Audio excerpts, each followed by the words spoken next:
अस्सलाम वालेकुम वरहमतुल्लाहि वबरकातुह। ये 7 काम ऐसे हैं जो बंदा भी, जो शख्स भी इन 7 कामों को कर लेगा ना, तो शैतान उससे दूर भाग जाएगा, शैतान उसके करीब नहीं आएगा। आइएगा हदीस पाक की रोशनी में मैं आपको बताने के लिए जा रहा हूं कि वो आखिर 7 काम कौन कौन से हैं जिसके करने से शैतान भाग जाता है और शैतान पास नहीं आता। नंबर 1, पहला काम, सही बुखारी और सही मुस्लिम शरीफ के अंदर यह हदीस पाक है कि अजान देने से शैतान भाग जाता है। अगर आपने अजान पढ़ दी ना, चाहे घर में पढ़ें या किसी भी जगह जहां भी अजान पढ़ी जाएगी वहां से शैतान भाग जाता है। हदीस पाक है, हजरत अबू हुरैरा रजी अल्लाह ताला अन्हु से मरवी है कि रसूलुल्लाह सल्लल्लाहु ताला अलैहि वसल्लम ने इरशाद फरमाया कि जब आजान दी जाती है तो शैतान पीठ पेर करके भाग जाता है, गोज मारता हुआ भाग जाता है और भागता है और फिर वो नहीं रुकता। तो अजान अगर आप पढ़ देंगे ना, अजान आप दे देंगे तो फिर शैतान आपके पास से भाग जाएगा, आपके पास में भी नहीं भटकेगा। नंबर 2, दूसरे नंबर पर है आयतुल कुर्सी पढ़ने से भी शैतान दूर भाग जाता है, शैतान दूर हो जाता है। जैसे कि सही बुखारी शरीफ के अंदर यह हदीस पाक मौजूद है। हजरत अबू हुरैरा रजी अल्लाह ताला अन्हु से रिवायत है कि रसूलुल्लाह सल्लल्लाहु ताला अलैहि वसल्लम ने इरशाद फरमाया कि जो शख्स सोते वक्त आयतुल कुर्सी पढ़े और अल्लाह पढ़े तो अल्लाह उस पर एक फरिश्ता मुकर्रर कर देता है जो सुबह तक उसकी हिफाजत करता है और शैतान उसके करीब नहीं आता। तो आयतुल कुर्सी पढ़ने से भी शैतान भाग जाता है।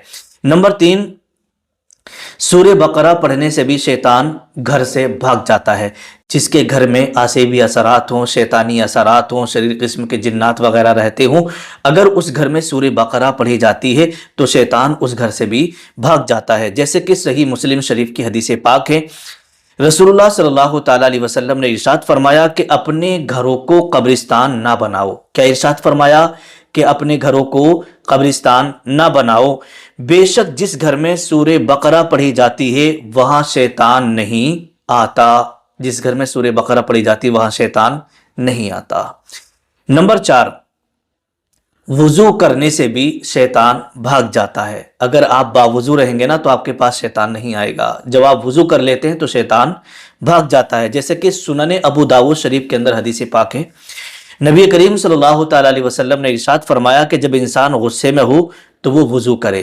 जिसे इंसान को ज्यादा गुस्सा आए तो क्या करे? वो वुजू करे, क्योंकि पानी गुस्से को बुझा देता है और गुस्सा शैतान से पैदा होता है। गुस्सा किससे पैदा होता है? शैतान से।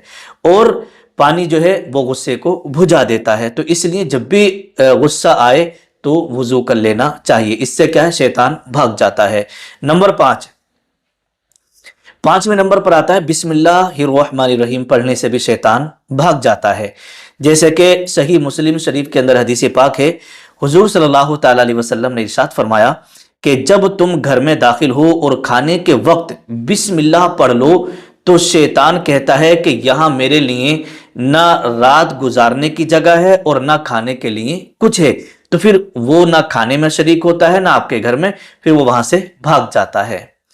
नंबर 6, नमाज पढ़ने से भी शैतान दूर हो जाता है। नमाज पढ़ने से भी क्या है? शैतान भाग जाता है। जैसे कि सही मुस्लिम शरीफ की हदीस पाक है, आकाए दो आलम सल्लल्लाहु ताला अलैहि वसल्लम ने इरशाद फरमाया कि जब इंसान सजदा करता है तो शैतान रोता है ना, रोता है और कहता है कि अफसोस, इंसान को सजदा करने का हुक्म दिया गया तो वो जन्नती हो गया सजदा करके, और मुझे हुक्म दिया गया तो मैंने सजदा करने से इनकार कर दिया और बस मैं हमेशा के लिए जहन्नमी हो गया। तो ये नमाज पढ़ने से भी क्या है? सजदा करने से शैतान भाग जाता है, दूर हो जाता है। नंबर 7, 7वें नंबर पर आता है दुरूद शरीफ पढ़ने से भी शैतान भाग जाता है। जितना आप दुरूद शरीफ पढ़ेंगे शैतान आपके पास नहीं आएगा। जैसे कि मुस्नद अहमद के अंदर यह हदीस पाक मौजूद है, रसूलुल्लाह सल्लल्लाहु ताला अलैहि वसल्लम ने इरशाद फरमाया कि जो शख्स मुझ पर दुरूद पाक भेजता है अल्लाह उस पर रहमत नाजिल फरमाता है और उसके करीब शैतान नहीं आता। तो मेरे प्यारे अजीज दोस्तों, तो ये 7 काम करने से इंसान के पास शैतान नहीं आता है और भाग जाता है। तो ये अमल आप जरूर किया करें, नमाज की पाबंदी करें, कुरान मुकद्दस की भी तिलावत